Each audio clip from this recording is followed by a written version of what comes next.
ಬೇಸಿಗೆ ಕಾಲ ಆರಂಭವಾಗಿರುವ ಹಿನ್ನೆಲೆಯಲ್ಲಿ ಪಕ್ಷಿಗಳ ಹಾಗೂ ಪ್ರಾಣಿಗಳ ದಾಹ ತೀರಿಸುವ ಹಿನ್ನೆಲೆಯಲ್ಲಿ ಚಿಂಚೋಳಿ ತಾಲೂಕಿನ ಚಿಂಚೋಳಿ ತಾಂಡೂರು ಮುಖ್ಯ ರಸ್ತೆಯ ಬದಿಯಲ್ಲಿ ಗಿಡಮರಗಳಿಗೆ ಗೆಳೆಯರ ಬಳಗ ವತಿಯಿಂದ ಇಂದು ಮಣ್ಣಿನ ಮಡಿಕೆಗಳನ್ನು ಕಟ್ಟಲಾಯಿತು. ಈ ಸಂದರ್ಭದಲ್ಲಿ ಮಾಜಿ ಜಿಲ್ಲಾ ಪಂಚಾಯತ್ ಸದಸ್ಯರಾದ ಸಂಜೀವನ್ ಯಕಾಪುರ್, ಅರಣ್ಯ ಇಲಾಖೆ ಆರ್ಎಫ್ಒ ಜಗನ್ನಾಥ್ ಕೋರಳ್ಳಿ, ಮಾರುತಿ ಗಂಜಗಿರಿ, ಪ್ರೇಮ್ ಕುಮಾರ್ ಕಟ್ಟಿ, ಸಾಗರ್ ಆನಂದಿ, ಸತೀಶ್ ಕುಮಾರ್ ಸಿಂಧೆ, ಶಿವಕುಮಾರ್ ಮೋಹನ್ ಮೇಲ್ಕೆರಿ, ಚಂದ್ರಕಾಂತ್ ಐನಾಪುರ್, ಹರೀಶ್ ದೇಲ್ಮುಡಿ, ವೀರಭದ್ರ ಗುಳಗುಡೆ, ಸಿದ್ರಾಮ್ ಶ್ಯಾಮ್ ರೆಡ್ಡಿ ಮುಂತಾದವರು ಉಪಸ್ಥಿತರಿದ್ದರು.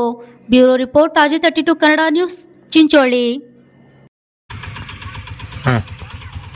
ಇವತ್ತು ಕಲಬುರಗಿ ಜಿಲ್ಲೆಯ ಚಿಂಚೋಳಿ ತಾಲೂಕಿನ ಚಿಂಚೋಳಿ ತಾಂಡೂರು ಮುಖ್ಯ ರಸ್ತೆಯ ಬದಿಯಲ್ಲಿರ್ತಕ್ಕಂಥ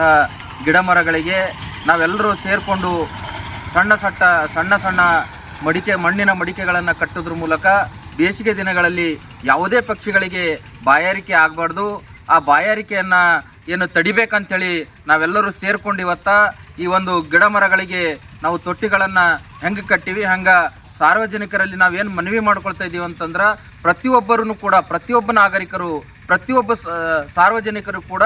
ತಮ್ಮ ಒಬ್ಬೊಬ್ಬರಾಗಿ ಒಂದೊಂದು ಗಿಡಗಳಿಗೆ ಇಂತಹ ಮಣ್ಣಿನ ಮಡಿಕೆಗಳನ್ನು ಕಟ್ಟಿದ್ರೆ ಬೇಸಿಗೆ ದಿನಗಳಲ್ಲಿ ಪಕ್ಷಿಗಳಿಗೆ ನೀರಿನ ದಾಹ ತೀರಿಸ್ಲಿಕ್ಕೆ ಅನುಕೂಲ ಆಗ್ತದೆ ಅಂತೇಳಿ ತಮ್ಮೆಲ್ಲರಲ್ಲಿ ಮನವಿ ಮಾಡ್ಕೊಳ್ತಾ ಇದ್ದೀವಿ.